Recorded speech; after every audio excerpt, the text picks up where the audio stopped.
அதான் இப்படின்னா இந்த விஷ்ணுவோட அவதாரம் எப்படி எடுத்து நரசிம்மர் அவதாரம் எப்படி எடுத்தாருன்னா, இந்த இரணியன் ஒரு மன்னர் இருந்து அவர் வந்து பிரம்மாவுக்கு வந்து தவம் இருந்து ஒரு வரம் வாங்குறாரு. என்ன நூற்றாண்டு இது என்ன நூற்றாண்டு தெரிய தெரியல. தவம் இது பண்ணி அவர் அவதாரம் வாங்குறாரு. அதான் வந்து என்ன அவதாரம்னா, நான் வந்து இறந்து போகக்கூடாது, இறந்து போகிறதா இருந்தால் காலையிலையும் இருக்கக்கூடாது, சாயங்காலமும் இருக்கக்கூடாது, விலங்காலையும் இருக்கக்கூடாது, மனிதனாலையும் இருக்கக்கூடாது அப்படின்ற இயற்கையால் இது பண்ணக்கூடாது அப்படின்ற ஒரு அவதாரத்தை வாங்குறாரு. அப்போ அந்த இரணியோட மகன் வந்து பிரத்தலோகனா நம்ம அவரோட பேர். அவரோட அப்போ வந்து அவங்க அந்த மன்னனோட பையனுக்கு வந்து ஒரு குரு இருப்பாங்கல்ல, அவங்க கிட்ட வந்து பையன் போயிட்டு இருக்கும்போது அவர் சொல்கிறாரு எப்படி இருக்கான் அப்படின்னும் போது இப்படி தான் இருக்கான். அவர் வந்து அந்த மகன் வந்து தன்னையே தான் வணங்கணும், நான் தாங்க பெரிய கடவுள், எனக்கு வந்து எந்த அழிவும் இல்லை அப்படின்ட்டு வந்து பேசிக்கிறாரு.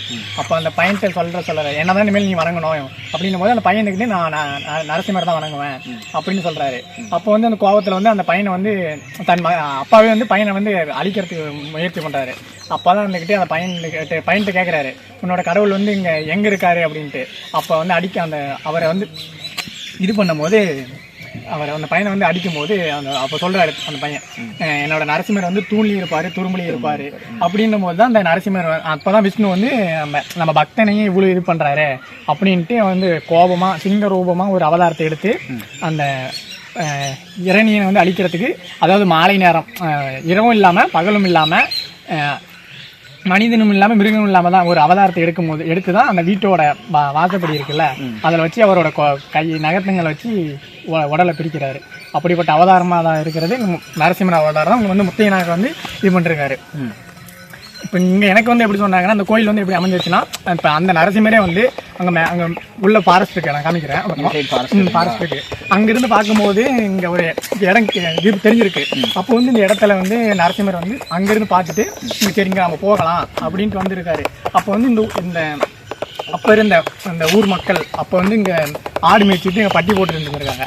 அப்போ அவங்களோட கனவுல வந்து நைட்டில் வந்து சொல்லியிருக்கு, நான் இப்படி வந்து நான் அங்கே வந்து இருக்கேன் அப்படின்னு இருக்கும்போது தான் அந்த குகைக்குள்ளே வந்து தேடி பார்த்துருக்காங்க. அப்போ வந்து இது ஃபுல்லாக ரொம்ப ஃபாரஸ்ட். இப்போ தான் வந்து இந்த காங்கிரீட் போட்டு இது பண்ணியிருக்காங்க. அப்போ ரொம்ப ஃபாரஸ்ட்டாக இருந்து அப்போ வந்து கனவுல வந்து சொல்லி அப்போ இது பண்ணது தான் இந்த கோயில். அப்போ தோன்றி வந்தது தான் கோயில். அப்போ வந்து அவர் போயிட்டே இப்போ அவர் இங்கே பக்கமாக தான் இப்போ இது ஆடுப்பட்டியெல்லாம் போட்டு இது நைட்டில் உறங்கிட்டு இருந்திருக்காரு.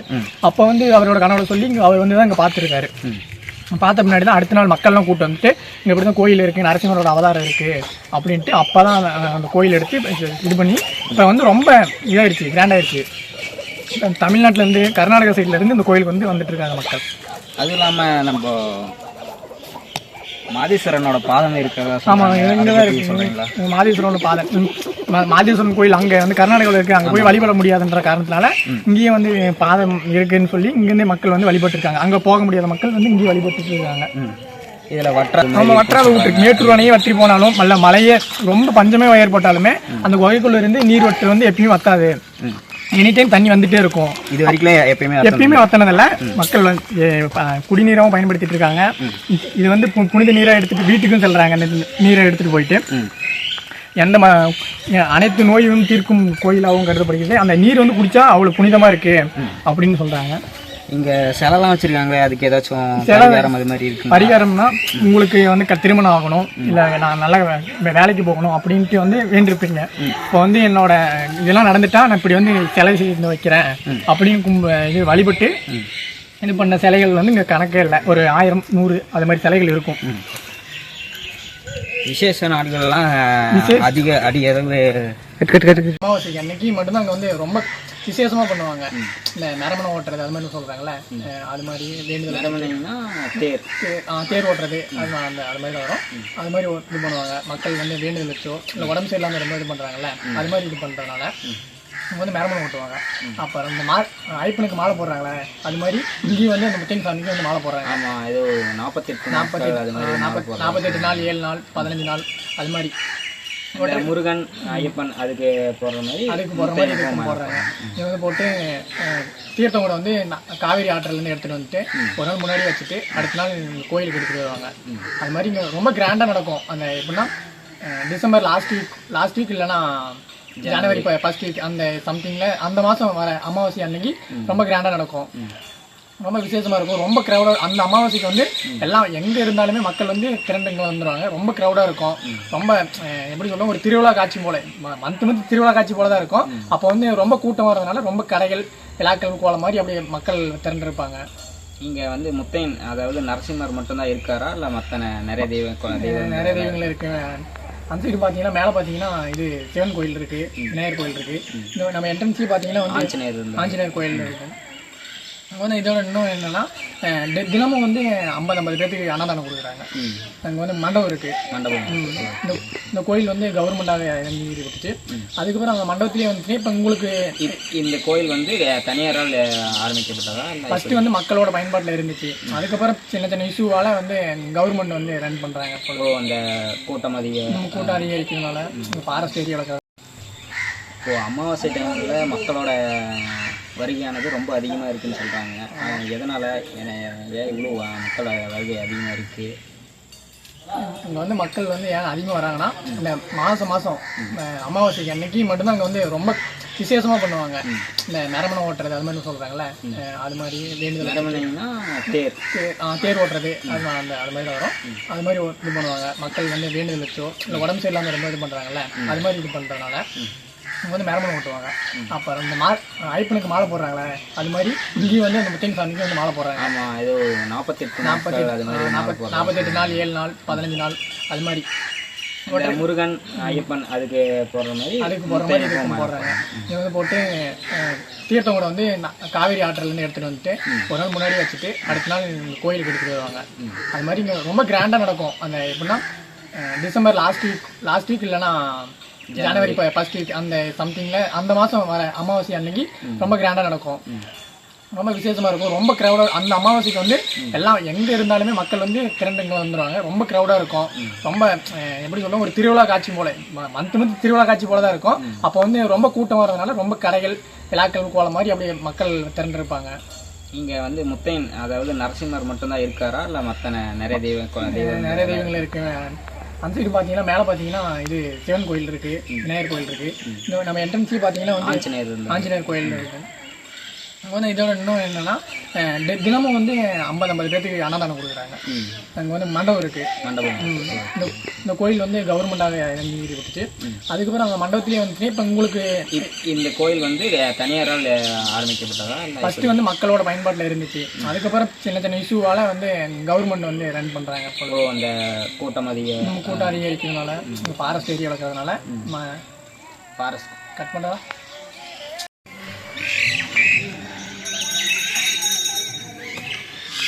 இந்த கோயிலில் வந்து குகைகளில் வந்து அப்போ வந்து தோன்றது வந்து சின்ன கல்லாக தோண்டி இப்போ வந்து ஒரு சிலையாகவே நரசிம்மரோட உருவம் அந்த சிலையாகவே வந்து உள்ள வந்து ஒரு 3 சிலையாக 2 சிலையாக இருக்குது.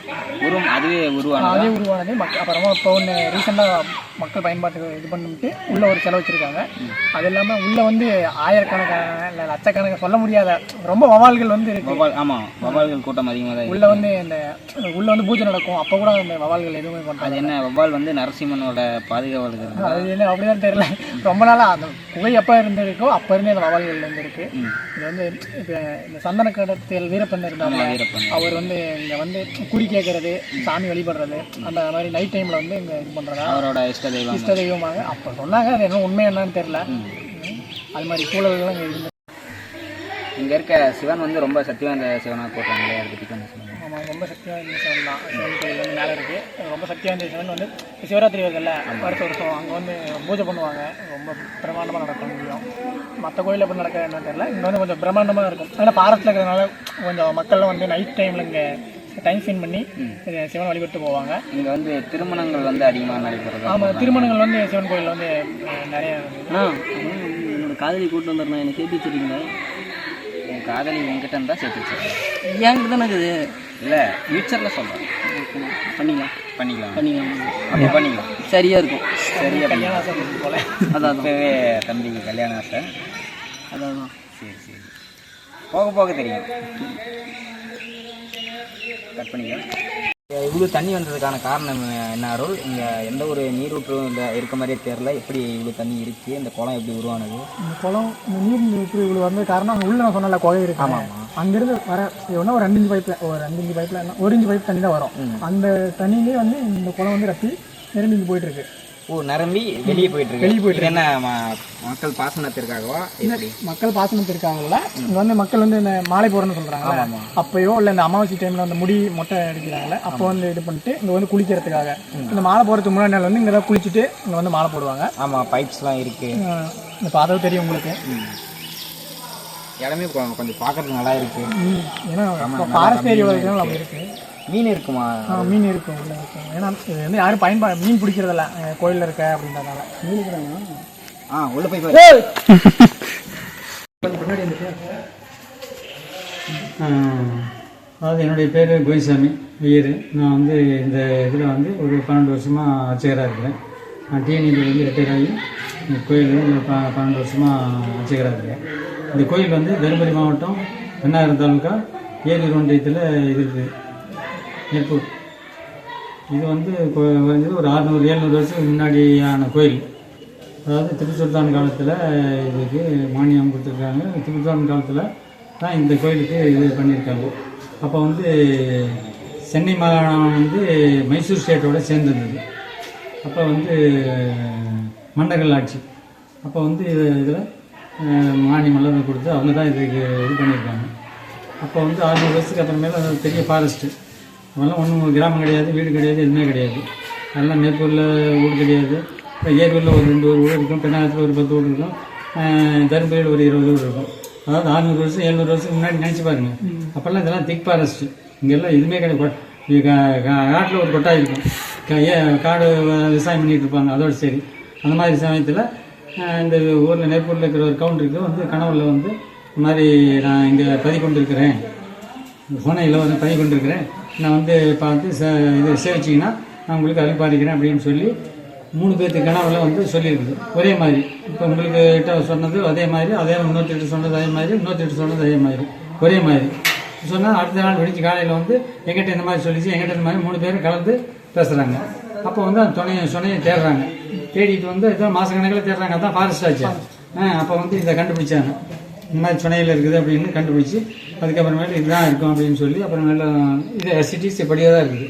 அப்போ இருந்து அப்படியே தான் இருக்குது. என்ன வந்து முள் புதராக இருந்திருக்கும், முள் புதராக இருந்திருக்கும். இப்போ அதெல்லாம் க்ளீன் பண்ணி நம்ம எல்லாம் இது கட்டியிருக்கிறோம். அவ்வளோதான். அதெல்லாம் புதராக இருந்தது, இது ஃபாரஸ்ட்டாக இருந்தது. அதில் ஒரு சொனை, அதில் தான் அவர் பதிவு கொண்டிருக்காரு, அந்த நாம் போட்டுருக்காரு. இப்போ வந்து சிலை வந்து அதுக்கு முன்னாடி வச்சதா? சிலையெல்லாம் கிடையாது, தானே உருவானது. தானே உருவானது சுயம்பு. அதெல்லாம் நாம் வச்சது. இப்போ உள்ள இந்த சிலை இருக்கு இல்லையா, இந்த சிலையுமா உள்ள இருக்கிறது தான் ஒரே சிலை. அது 2 நரசிம்மர் தான். அந்த பக்கம் இருக்கிறது ராமர் சிலை. அது 2 சிட்டிஸ் அப்படியே இருக்குது. ஆனால் சுத்தம் பண்ணியிருக்கிறோம், அவ்வளோதான். குகையெல்லாம் அப்படியே தான். அந்த 600 வருஷத்துக்கு முன்னாடி என்ன இருந்ததோ அதே தான். அதுக்கப்புறமேல சரி கனவுல வந்து சொல்லிச்சா எல்லாம் வந்து கண்டுபிடிச்சிட்டாங்க. அப்புறமேல இது எப்படி இது பண்டிகை மாதிரி ஏதாவது கொண்டாடுறது என்னங்கிறது எல்லாம் யோசனை பண்ணாங்க. அப்புறமேல அந்த நேரத்தில் அந்த கவுண்டரு இப்போ மருமகளுக்கு குழந்தை பிறக்க முடியல. அப்போல்லாம் ஹாஸ்பிட்டல் கிடையாது, இல்லை மருத்துவச்சி தான். ஆனால் மருத்துவச்சி வந்து என்னால் பண்ண முடியாது, நீங்கள் பட்டணத்துக்கு எடுத்துகிட்டு போங்க அப்படின்ட்டாங்க. பட்டணம்னா என்ன? சேலம். சென்னை இல்லை, சேலம். இவங்களுக்கு சேலம் தான் பட்டணம். பட்டணத்துக்கு எடுத்து போங்கன்ட்டாங்க. அவங்களால கட்டில் கட்டி போகிறதுக்குள்ளே பண்ண முடியுமா? முடியாது.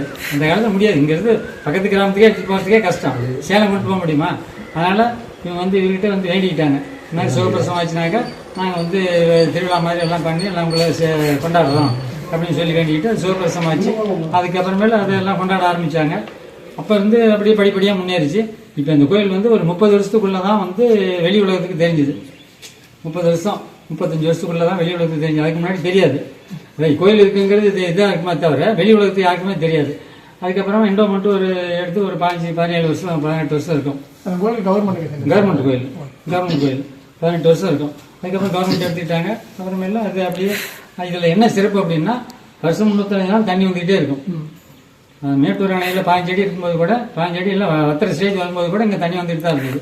64, 65 நினைக்கிறேன். அடுத்தது 84, 85 இந்த இதில் வந்துட்டு தான் இருந்தது. இப்போ தண்ணி வந்துட்டு தான் இருக்குது. எப்பவுமே தண்ணி நிற்காது. அதுதான் முக்கியமான சிறப்பு. இப்போ வவ்வாலாம் இருக்குங்களா? அது வந்து வவ்வால் அது இயற்கையாக இருக்கிறது தான். அது ஒன்றும் பெரிய விஷயமா. உள்ள சர்ப்பம் இருக்குது, 13 அடியில் ஒரு சர்ப்பம் இருக்குது.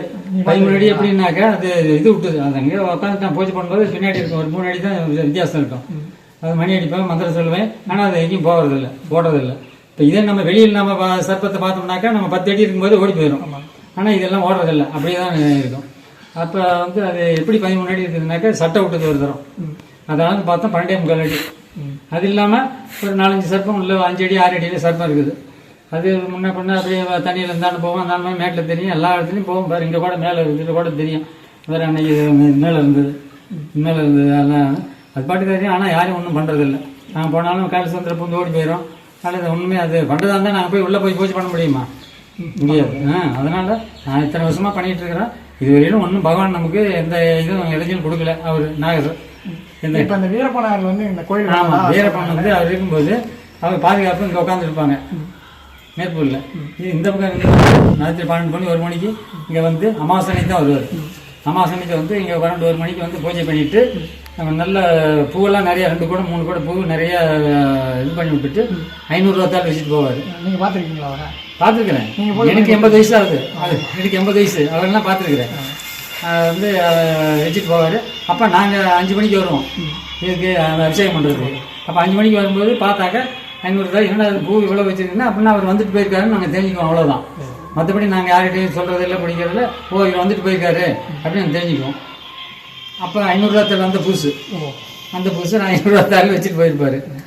இதுதான் சமாஜம். அப்புறம் மற்றபடி வேண்டுதல், வேறு குழந்தை இல்லாதவங்க, கல்யாணம் ஆகாதவங்க, மற்ற இதெல்லாம் வேண்டுதல் கட்டி போவாங்க.